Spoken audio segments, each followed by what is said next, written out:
Okay, so welcome. Thanks for joining us today. And on today's show, we have Joff. Now, Joff, obviously, we both know Joff for a long time. First started working with him back in, or was it 2014, 13? Something like that. Yeah, long time ago. And obviously, you've gone on to do so much, obviously, since then, like literally progressing massively. So, what we'd like to do, just if you could kind of tell our audience a little bit about yourself, about your background, just delve into who is Joff. Yeah, great. Thanks for having me on the show.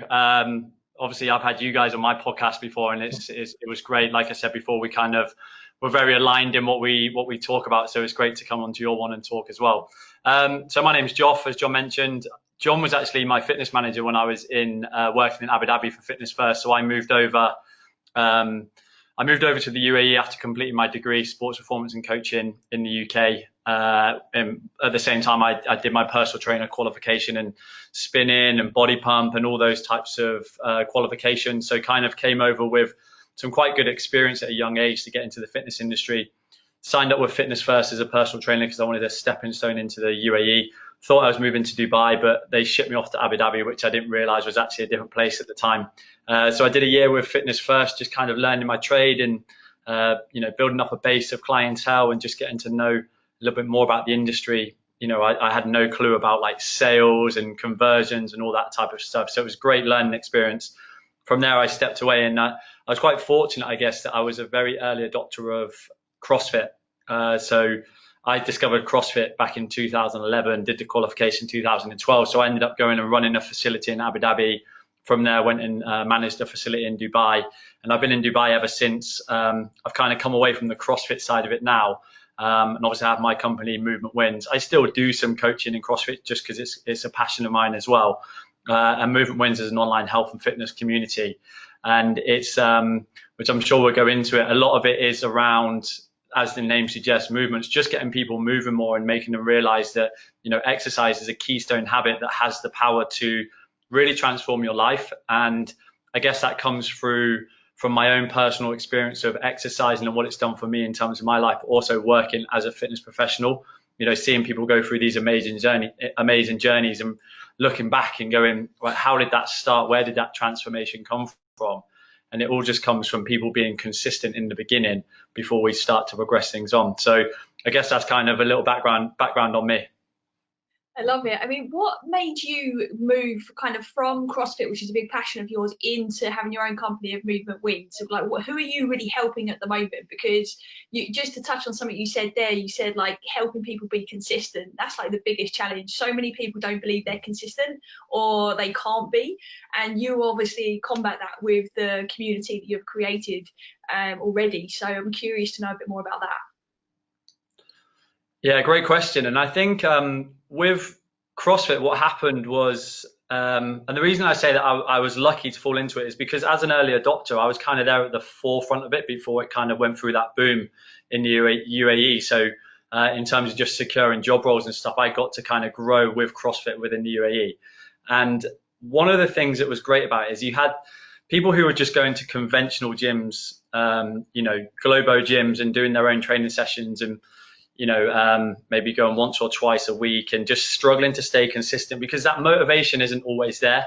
And when you haven't got like a dedicated class to get to, you have to motivate yourself when you finish work or get up in the morning to get to the gym. When you're in the gym, you're constantly motivating yourself to get through your session. Before you know it, you've kind of cut your session short by, 20, 30 minutes and making excuses to get out of there. So what happened with CrossFit is because obviously CrossFit as a training methodology was really picking up. People like the idea of constantly varied exercise because it was always something different. But people just liked training in that group environment that wasn't, you're in your traditional gym. And what that does is it's amazing, really. It gets people into the spirit of they're actually enjoying going to the gym. So you get these people who were perhaps going once or twice to a Globo gym and not really getting a lot out of it, to people who are coming in being exposed to new movements. And one of those things was like just basic strength and conditioning, basic strength training. How many people go into a regular gym and don't do deadlifts or squats because they're perhaps a little bit nervous. They don't know what they're doing. They haven't perhaps got the funds to invest in a personal trainer to show them. Whereas they get into this CrossFit environment and we structure it so that the coach is there to coach you through a class. So you get that kind of magical effect of introducing strength training for people, and they start to see results, and they're enjoying the community side of it and all of that type of stuff. So people were just getting amazing results just from coming and training in the gym. And it wasn't necessarily because CrossFit is a brand at the end of the day. They just kind of like, they didn't I guess they reinvented the basic exercises that were there, but just built that community around it. But then I always knew that there was this element of someone stepping into a CrossFit gym. There's this kind of like, you know, people are a bit nervous when you walk in there. There's heavy weights, loud music, people with their t-shirts off, booty shorts, all that type of stuff. So I always felt like if you can get someone into that kind of facility or that environment, and you can make them feel comfortable and understand that it's scalable, and they'll probably stay there for a long time. But you're probably only going to get about 10% of the population actually who will step into the gym. So that's what one of my roles was, and why I was thankful for, you know, to have the knowledge that I knew before CrossFit.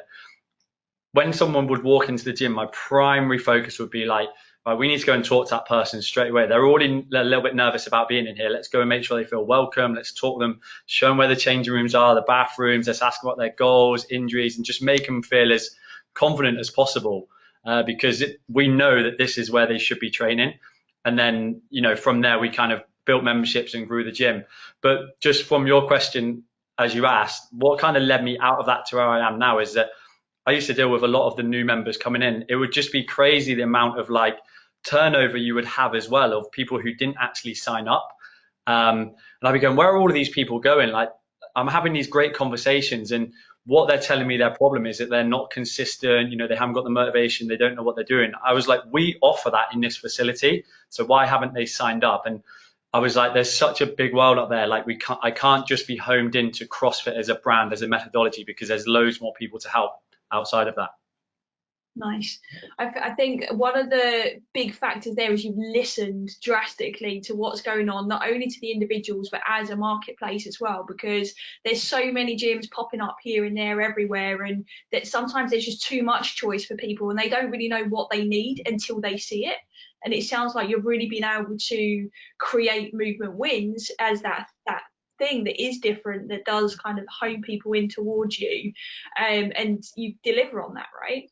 One of the biggest things that I've seen you do, and heard you talk about before, is gamification, and helping your community and your clients obviously have fun with it at the same time without getting too, you know, micro into the details of everything. I think when we spoke before, before your podcast, was you were saying like you don't go into the whole like macro micronutrients and make people understand these things, which a lot of trainers are kind of forcing their clients to do.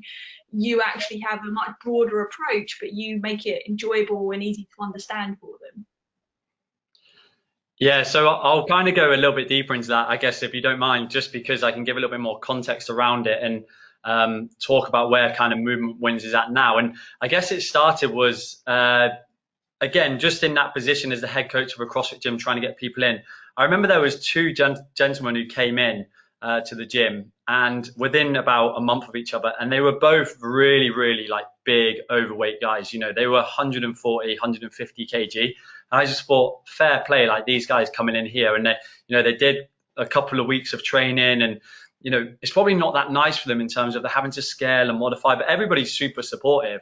But then we would see this after a couple of weeks, they would lose the motivation, you know, excuses would start coming up, and we would kind of lose them. So I just reached out to them and said, hey, do you guys want to come down and train with me in the morning when no one's around? So I just said 5 o'clock in the morning. I didn't charge them anything for it. I just thought, you know what, it'd be a nice thing to be able to do, and just to kind of get them into a position where they felt comfortable. And then from that, there was about 3 or 4 other people that it was actually females that came down as well. And the idea behind it being like, hey, if you're motivated and you want results, 5 o'clock in the morning is when you've got to do it, all of that type of stuff. So they would come down. And then again, once that initial motivation wavers, getting up at 5 o'clock in the morning isn't that fun. So after like 3 or 4 weeks, a standard thing, excuses, you know, work would come up, this, I'm going, come on, 5 o'clock in the morning, there's no excuses at that time. So what I would say was, I was just getting into, I was wearing a polar heart rate monitor. And I was just thinking, and one of the girls said to me, oh, you should set us a target.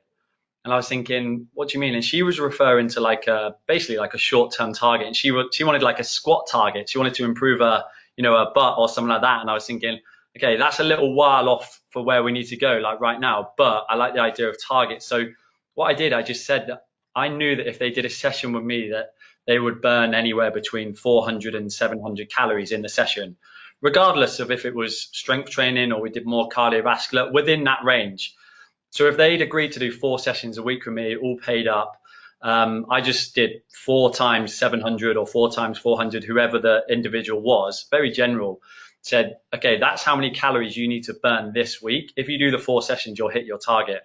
Now, if you miss a session because you sleep in or work gets in the way, it's irrelevant because you still have the target there. So guess what? On Saturday afternoon, which seems to be like a time that no one trains, and it's like exempt from training, when everybody is sitting around doing nothing, you go, hey, you've got to train now because you've got that target. And when it really clicked is one of the girls sent me a work, and what I used to do is just clock it up at the end of the week in a little spreadsheet and send it to the group, and they would have just a little red mark or a green mark if they hit their target. And I remember one of the girls sent me through a workout because the cutoff was midnight, and she sent me for a workout at 11 p.m. because she'd gone to her apartment gym to do a 30-minute, cross trainer session to hit her target. And I thought, that's amazing. I'd rather she did the workout in the morning, concentrate on her sleep. But I was thinking she had the motivation to go and do that without me, texting her or her having to come and meet me for a session and pay for a personal training session. So I thought, I'm onto something there. And that's kind of just progressed over the last 4 years now to what it is. And I actually call it the slacker tracker. So we just wanted to add a little bit of, we wanted it to be a little bit of fun to it as well. Like, we've gamified fitness. We don't necessarily specify what someone should be doing. We're just saying, hey, here's your target based on what you've told us, because that's really important. Everybody's targets are personalized to them, mainly depending on how much time they have, current fitness level, what their goal is, that type of stuff. And then we set their target, and then if they can't make it to their scheduled gym session or their scheduled class, then the emphasis is on them to maybe do a home workout or, go for a run. And what was really great about the lockdown experience is that I actually found that my members' exercise went up because time wasn't a factor then, and they knew that they still had their target. So it just kind of built into what we're doing now. And I think what's with the slacker tracker, again, at the end of each week, I just update, and you've either hit your target or you haven't. It's not as invasive as me ringing you up and saying, hey, you didn't hit your target, what's going on? It's just, hey, listen, we know. And then, is there anything I can do to support you? Nice. You've got an element of obviously community involved in that as well, haven't you? So from an accountability perspective, it's not just Coach Joff who's seeing it, it's everybody else within that community, right? So that kind of relieves you as a coach having to phone up and say, hey, like, what's going on? What needs to change? Because they, like you said, they already know. And there's this natural part of all of us that we don't want to be that person that's kind of behind. I think it doesn't matter how competitive you think you are, there's always that kind of tribal nature of we need to fit into this group. So I think it sounds like you've done a great job there with the results your clients are getting. It's all really awesome. Definitely. And just another one on that, because it's interesting, you said like the accountability side of it. And when I was working as a personal trainer in Fitness First, the amount of people that would come in and they would pay for a personal trainer, so they would invest a lot of money because it's not cheap to have a personal trainer. And, they would tell me their goals. You'd sit down with them and you'd say, hey, you can reach your goal. You need to probably train with me 4 days a week. We're going to elements of strength training with me and some conditioning. And then there would be a financial barrier to there sometimes, which you can't argue with. So maybe they could afford to do 2 sessions a week. And then, but my problem was always like, but they're not going to get the results they need off 2 sessions. So what I'm going to do is I'm going to do 2 sessions with me on the strength training, the technical side of it, because that's what you need me for. And then 2 sessions, I need you to, do some cardio. I can give you some stuff to do. And if you can do this for the next 8 weeks, we should see X result. And then 8 weeks would go by. They'd train with me every time. And I'd be, hey, are you doing your extra sessions? Oh, yeah, I'm doing it. Yeah, I'm doing it. Then after 8 weeks, they would get on the in-body analysis. There'd be no changes. And as a trainer, you say, well, did you implement these changes? You go, yeah, I did that. And the fact is that they probably weren't. And then it goes back to me. I'm going, oh man, me as a trainer, I must be doing something wrong, and I'm trying to take responsibility when really it should have been them taking responsibility. I'm not saying that goes for everybody, but that was a problem that I often faced.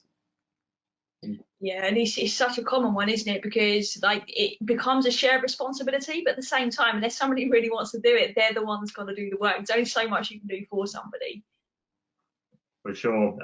One of the things I want to kind of touch on what you were talking about, that you said you give your clients your group targets, and you're not really fussed about what they do with it. So you don't set them, you have to do this, this, and this to hit your target.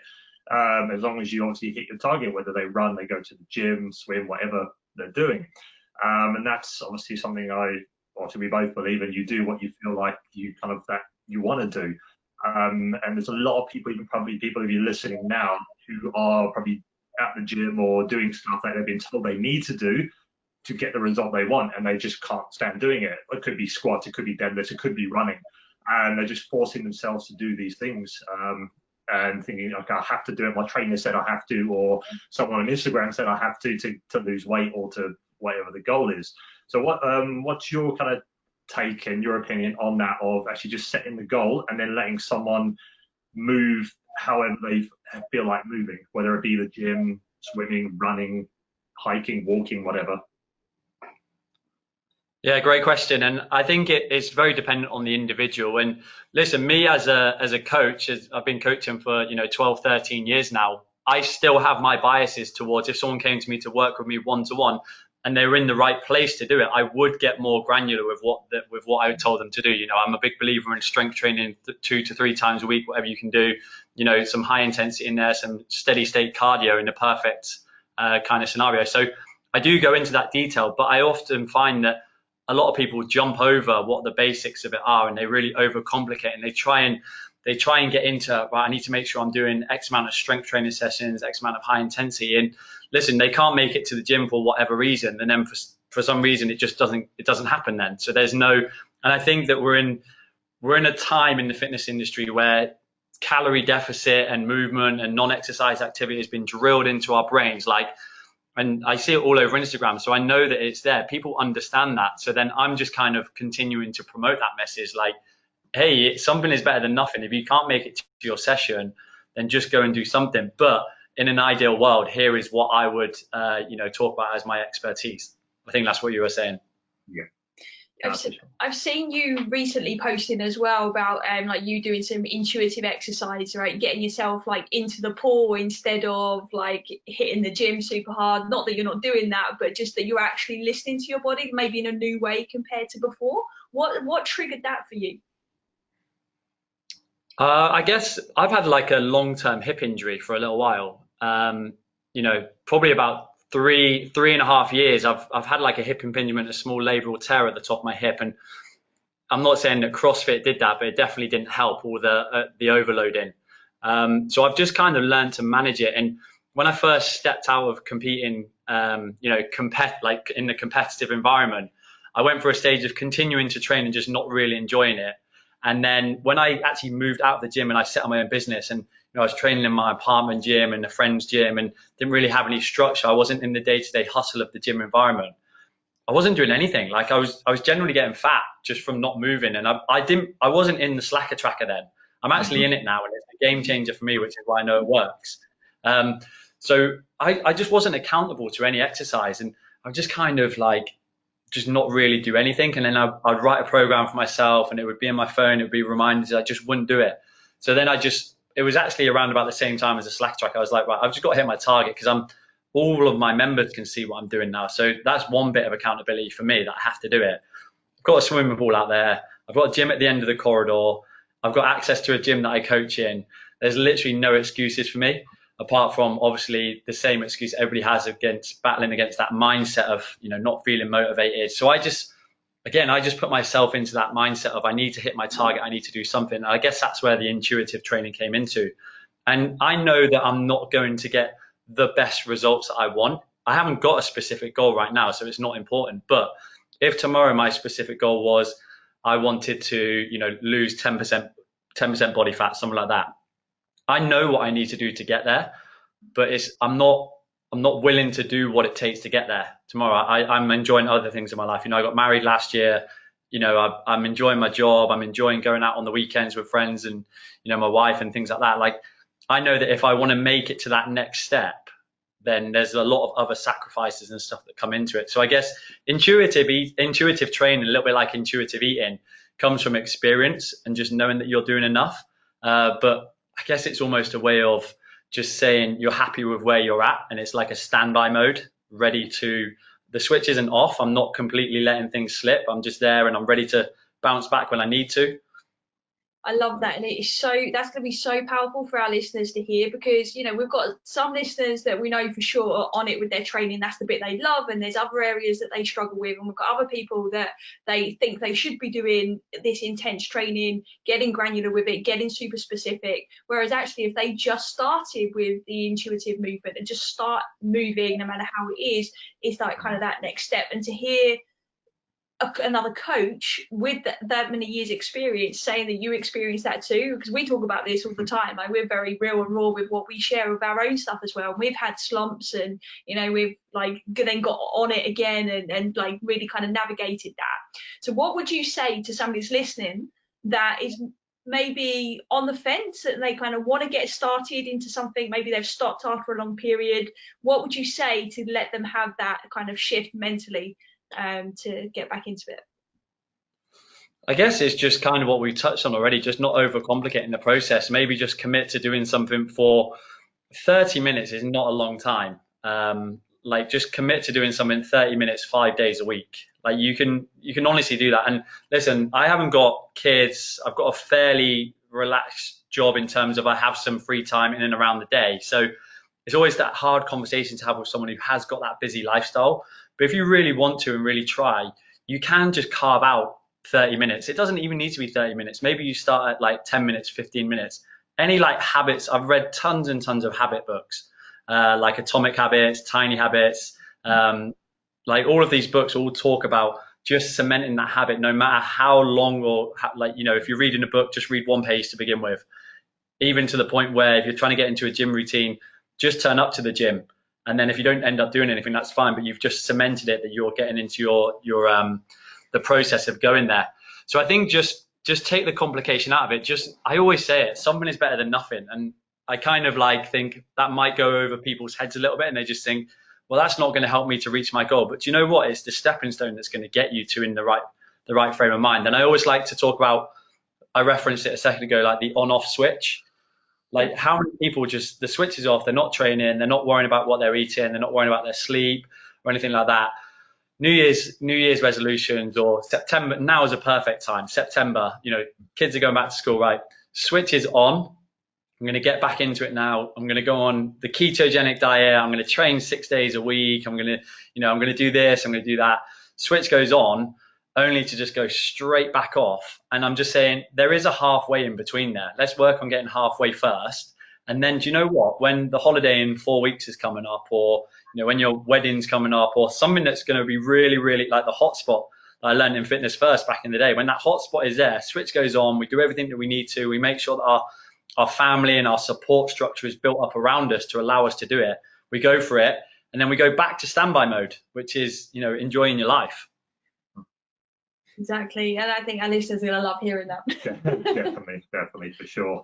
I just want to kind of move on to touch on your podcast for a second, because you mentioned at the beginning, we've both been on your podcast. So for those who are listening, it's called Coffee with Joffee. Very catchy title. You have to bring your own coffee though. Yeah, you got to bring your coffee. But what I want to ask you is, you've interviewed obviously quite a lot of people, different backgrounds, different topics you've been discussing. So what kind of are the main takeaways from these interviews that you've done that you can kind of share with our listeners from a health and wellness perspective? Oh, that's a great question, and I wish you'd let me prepare for that one, but I guess it's better on the spot, because I'm probably going to come up with something. I think I tried to get just a varied set of guests on there. Just from scrolling through social media, I see people who are putting out good content. Because when I first started it, not that I regret any of the interviews that I did. When I first started out, I found that a lot of the content that was coming out was all the same, and it was all based around, weight loss and calorie deficit and this. And I was thinking, like, I can talk on the podcast about this. Like, I want specific niches that come in. And there's probably one that stands out, and it was with a guy called Keith O'Malley Farrell, who lives here in Dubai, from the physical training company. He's come on a couple of times. And what I love about doing podcasts like what we're doing now is you sit and you're invested in this time. Like, there's no phones, there's nothing else. This is when I learn. So when I have guests on the show, I just sit there and it's my turn to just listen and learn. And Keith talked about just sympathetic and parasympathetic like nervous system, and just like the importance, and the way that he set it up was like it was a continuum, and just through your daily life you're constantly going up and down this continuum. I'm sure like you guys talk about this a lot as well, because I'm sure you touched on it in the podcast that we've done, but just how everyday stresses can lead you towards one side, and then all of those important things, sleep, nutrition, exercise, are the things that can bring you back to like that neutral state to stop you from getting too stressed. I think when I really put that into context into my own life, that was what made a big difference for me. And I guess that's kind of about the same time as like intuitive training came around for me. So I think that one was a really effective podcast for me. I can't remember what episode it was, but maybe I can let you know. Yeah, definitely. Let us know. Our listeners would love to hear it. We did an episode on that. I think we called it Survive or Thrive, yeah, something like that. And that's pretty much like where we're coming out from wellness theory is, and no matter what people come to us with from a coaching perspective, it all relates back to some kind of stress, whether that's emotional stress and it's like anxiety based, whether that's like high performance stress and trying to achieve and there's something holding you back, whether it's physical stress and injury, like it all plays such a heavy part. And I think sometimes we can like really like just zoom in on one thing and forget about the big picture. And like you just said quite rightly there, it's the everyday things that affect your stress, how well you're digesting your food, how well you're thinking, how you're actually feeling, because that in turn like equates to how motivated you are and what action you're going to take. So that kind of big picture perspective is where we come from with that. So it'd be awesome if you can definitely let us like grab the link to that podcast, because our listeners would love to hear it, and we want our listeners to hear it from different angles as well, so it really cements. I think that's really powerful. No, for sure. My stress is such a huge thing. Like you obviously it's like talking about people being consistent. Obviously, when you're in that stress state for too long, consistency goes out the window, because that's not in your mind, is to work out or eat healthy. Your only thought process at that point when you're so stressed is just to get through your day and go to bed. Survive the day instead of thriving and growing and actually doing what you really want to do. So it's definitely ties in every single area and element of wellness. Listen, so Joff, I'm curious to know, like in the last 5 years or so, we'll give you some wiggle room on 5 years, but like what's the biggest like belief or learning or habit that has changed your life specifically? I think just the big one was like exercise being a keystone habit, and I've always exercised. I played sport as a kid. I went to a gym when I was 14 years old. Like a dad's friend took me there to teach me the basics, and then I started working in the gym and trained. So I've always exercised. Like there's never been more than like 2 weeks where I haven't gone and exercised. So, and I don't want to like draw too many conclusions from it, but like I've never had like the best diet either, unless I'm really training towards something and I start to log my food and measure macros. I don't do that on a day-to-day basis though. So I'm like, man, my diet isn't that great, but I don't put on weight, very often. What is the variable there? And I think it's just the fact that I'm exercising so much. And there was a book, I can't remember, I think it was The Power of Habit. They talk about exercise being a keystone habit. And it just makes sense. You think about the days that, you go to the gym in the morning, how you're set up for the day then. Everything seems to go your way. You're in a better mood already. Your nutrition tends to be better because you're thinking about all the burpees you did in the morning. You don't want to ruin your progress by eating some junk food. And, generally, if you're going to the gym, you've prepared your food the night before.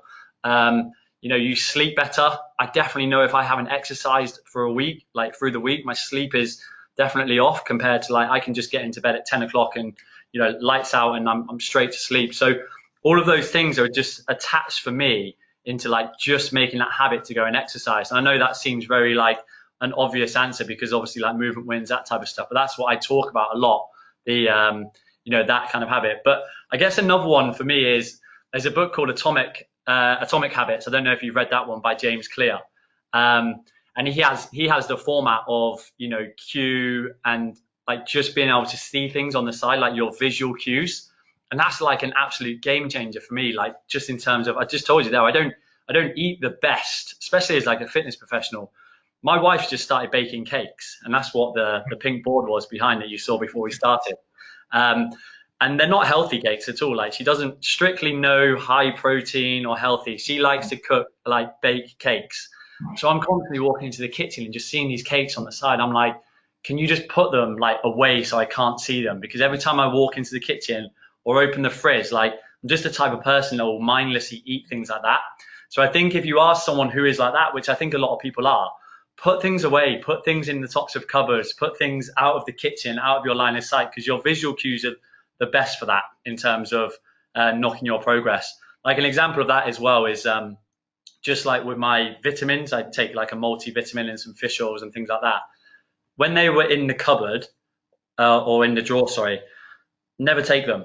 Like, I would just forget about them. Maybe once a week I remember, right, I need to take them. So now they're on my bedside table and I take them every single day. And the reason is because I see it as soon as I walk in, right, I need to take them. So I guess to answer your question, just the power of like a visual cue, whether you're taking the visual cue away or you're adding the visual cue, I think that's so powerful. Yeah, it's funny you say that about the supplements, because we're exactly the same. Exactly the same. When you see them, when they're right there, you'll take them. Exactly. Yeah, Got to put them in front of you. I feel like you've maybe just answered this question, but I'll throw it out there because you might have another little bit of nugget of info there for our listeners, and that is like, what one piece of practical advice would you give to anyone listening, and why? Oh, one bit of practical advice. I guess, again, like, leading into just exercising consistently. Like, stop trying to go alone if you've just tried over and over again to go alone. Like, yes, we know these big chain gyms offer amazing memberships for, next to nothing a month, or tie you in for the year, are great, and they have the best facilities, but they're not always the best places for you to train. And they are businesses because they are great at they're great at drawing you in with the prices and the fancy equipment and things like that, but they're banking on you not coming to the gym, like, I'm afraid to say. When you look at like the smaller chain gyms that perhaps you will pay a little bit more for, they are so passionate about you coming to the gym. Like, they will realize if you paid a monthly membership and you haven't been for 2 weeks, you probably will get a phone call, and you will meet people in the gym that you will have a conversation with. It won't be a case of just the receptionist saying your name, because that's part of their job. When you come into the gym, there'll be great conversations there. There'll be follow-up after the class in terms of you can add your own personal touch to what your goals are. So I think, just if you're someone who's notoriously just signed up for gyms and not going, I would just look at the bigger picture and go, right, I know it might be a little bit more expensive and it might feel, like you don't want to make that jump, but you will, if you go to a gym and pay 200 dirhams a month and you only go 6 times in a year, like, you've wasted a lot of money then, versus if you pay somewhere and you pay 800 dirhams a month, but you go 4 times a week for the year, like, there's no wasted money there. Like, you're going to get some real benefits out of that. So I think that one there is probably my bit of advice. Nice. No, definitely. It's like you say, it's like, even you said, like, it might be more expensive, but it's less of an expense, more of an investment, because you're actually going to get something from it, instead of, like you said, like, pay, say, 20 quid a month. You're not going. It might not seem a lot, but that adds up if you're not going. So it's a very expensive thing you're paying for when you're not using it. You're paying to not get results. Yeah, exactly. Yeah, you're paying money to not get anything. Whereas you might pay double that, but actually get the result, because you're in a place where people care and actually want to see you achieve and get those results. So yeah, I think people flipping that around and start seeing the expense as an investment in what they want, then I think more people start to get the results they want as well. I think obviously we can relate to this because we all came from the same background in terms of where we were working before. Like, I always find it amazing that, like, if all of the members came on one, like, a Sunday evening, notoriously busy, if every single member came on a Sunday evening, like, you couldn't get everybody in physically. There'd be, we got 5,000 members. Like, what if everybody's got a bit of motivation on a Sunday? What's going to happen then? And, gyms just know that not everybody's going to be motivated to come. So unfortunately, there's, for gyms to survive, there needs to be a business element to it as well. But I just feel like there's got to be best of both worlds. Yeah, absolutely. Sure. And I think it's important, like you said, if people have tried to go it alone, they need to now start thinking outside the box, try something they've never tried before, whether that's working one-on-one with a coach, if that's an option, or whether that's working within a community, whether that's working like going to certain classes or the smaller chains, then so be it. But try something different is essential. Definitely. Yeah, definitely. Cool. Yeah, so Josh, so before we kind of wrap up and finish off, if you could tell our readers, well, our listeners, sorry, not our readers, our listeners, where they can find you. Yeah, so just you mentioned my podcast already, which is Coffee with Joffees. That's on and anywhere you listen to your podcast, Apple, Spotify, Stitcher. My Instagram name is the same, and then my business is at Movement Wins on Instagram. And you mentioned the Slacker tracker before, and I guess the whole premise behind the Slacker tracker is that I felt like I could add accountability to people's training without them having to buy into me as a coach, if that makes sense. So, I've got plenty of members on the program who I don't coach on a one-to-one basis or even send an online program or anything like that. They're training in great facilities here in Dubai, in the UK, that I know that they know what they're doing, but they just like having that person looking over and just having that extra accountability as well. So we do a 2-week trial on the Slacker tracker. If you're perhaps someone who's just like, I know what I'm doing, I'm just lacking a little bit of motivation, then I would suggest to give that a try. We take all of your info from your heart rate monitors, Polar, Fitbit, Garmin. We're working on Apple. Unfortunately, that piece hasn't been built yet, but we take the data straight from there. So it's not that I don't believe people, but I just don't believe people. So you have to kind of prove your work out. Nice, I love that. So yeah, we'll absolutely put the link to that as well, obviously in the show notes, so anybody can find that that's listening, who wants a bit of a big brother Joff watching over their shoulder whilst they're training. Yeah. Awesome. Listen, Joff, it's been awesome to have you on. I think our listeners are going to love this episode for sure, and they'll know where to find you. So don't be surprised if you'll get a few new stalkers coming to check out your Slacker tracker. Yeah, thank you so much. Thanks for having me on, and I need to get you guys back on the podcast as well at some point. Yeah, we'll have to come on together this time. Yeah, we were on individually last time, weren't we? Coming together, exactly. Yeah, we can do that. Thanks very much. You're welcome.